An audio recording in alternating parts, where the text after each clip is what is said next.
What do you do when your builder asks for cash up front? And why should I pay money for work that hasn't happened yet? And how much should it be if you do agree? 10, 15, 20, 25%?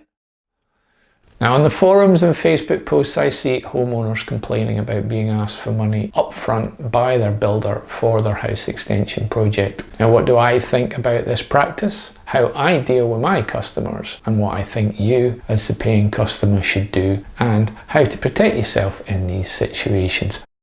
Let's start by thinking about what the cost of your project is, and you can see my other video here about all the things as a homeowner you need to do to get to this point. For a partnership to work between customer and builder, the first thing that cements that is that the customer or client is well prepared with a detailed package of information for preferred builder. You as the homeowner might have already got an initial guesstimate. You might have used my more detailed bottom-up method, so you'll get to know what your budget can extend to, and you will have committed to the project with an amount of detail, including number 1, drawings, number 2, specifications, number 3, description of works, and number 4, room elevations. That's your part of the deal. Your builder will have taken these drawings and given you a fixed price to build it. Hopefully it's not too far away from your budget estimate. The 3 items that you provide, along with the contractor's fixed price, will form the contract documents along with the written contract itself.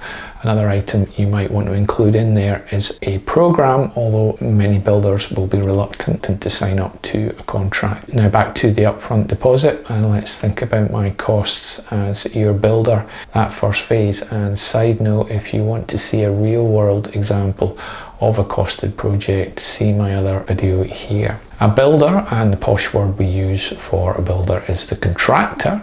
The contractor's cost will be broken down into sections, and the first section will often be called the preliminaries and includes stuff like ordering and setting up skips, scaffolding and security stuff, materials, storage, portaloo, overheads. It also includes all my administrative and overhead time spent in the back and forward of agreeing the cost with the client. There's also the upfront costs for ordering the initial materials for the job. So looking down this list, you can see it's got everything required to create the substructure and foundations. Now, for me to produce a cost document like this, it's pretty much 2 to 3 days solid work at least, sometimes more depending on how the information's been given to me. Now here's a question for you. Do you work for free? Because I don't. And so if we go ahead with the project, the cost of my time in pricing those few days will be included as the first item in the preliminaries. And during that time, I'll be asking a lot of questions, but let's get to the heart of the matter. Let's take a typical house extension, single story, mono pitch, on the back of a standard house, and to keep these figures simple, let's assume the cost you've received from your preferred builder is £100,000. Now let's get back to the house owners complaining about their contractor asking for a deposit up front. If you look at the outlay before the build starts, you'll see in our £100,000 house extension example, it's this amount. Now, to expect the contractor to not only price your job speculatively, then to survey your site and organise the setup, order materials, only getting paid in arrears at the end of the stage, well, good luck in finding a competent contractor to do it in this age of scarcity of labour. Your average all trades builder contractor doing these types of extension projects, who is also prepared to price the whole job, I think you'll see that they are few and far between and that they are in demand. So you're competing with plenty of other homeowners, therefore you need to make it attractive for your potential contractor. Where a volume contractor turning over millions each year might have extended credit facilities over several months, an established overdraft facility with his bank. On the contrary, a local all trades contractor will likely have a single month line of credit up to a few £1,000s, and that's only for standard building materials. It won't include steelwork and other specialist items that will require upfront payments to the individual suppliers and longer lead-in times. But how can I trust this guy with my money up front? I hear you say. What if he does a runner? The answer is actually pretty simple. You do these checks, and remember, for me as your builder, I'm also using these checks to suss you, my potential customer, out. Trust is a two-way thing, because me as your builder, I'm investing my time and my efforts in you and your projects, as well as you investing your money in me. Check number 1, if your builder has not offered you details of his insurance, has not provided a breakdown of time and a small works building contract which protects both parties. Me as a customer, I'm going to be careful. Check number 2, no health and safety guidance from the builder or the contractor to you, the customer, as the employer. That's another big warning sign. It is in fact a legal requirement these days, the construction design and management regulations, or health and safety as it's become known. Warning sign number 3, if it's not clear what type of trading entity I as a builder am, then you as the homeowner and customer should look me up on Companies House. It's completely free and provides all the essential information to smell out lowlife that consistently fold their businesses and start to trade under a similar name, avoiding cleaning up their mess and paying their debts. Check number 4, how long have I been trading? How did my balance sheet look? Do I have any charges against me?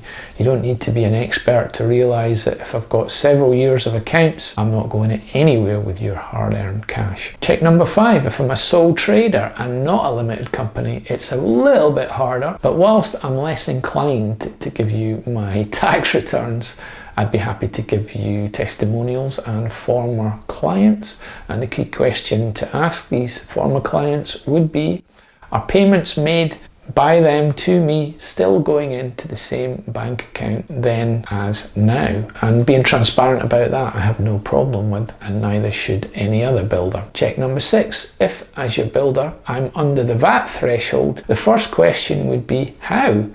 A single extension contract of £100,000 would put an all trades contractor over the VAT threshold, probably doing 2 or 3 at least each year. And whilst there are ways of staying below the VAT threshold perfectly legally, you should be asking this question up front and listening to the answer with interest. If you're breaking up the job into separate trades with the project manager, the VAT question is still relevant unless these separate trades are sole traders working alone, but then your upfront deposit is going to be less of a thing, I think, since you're probably buying the materials and managing that yourself. I'll talk about the pros and cons of that type of all trades contract in another video. It's another contract that works really well for the self-builder. Check number 7, I will look at the proposed day rates from my builder, which should be mentioned in the contract clauses. Are they reasonable? Since that's what you'll be paying should you ask for any extra work not listed in the contract drawings. They need to be published at the start so you can agree extra work in a transparent manner where you know how much it's actually going to cost you in advance of instructing the work.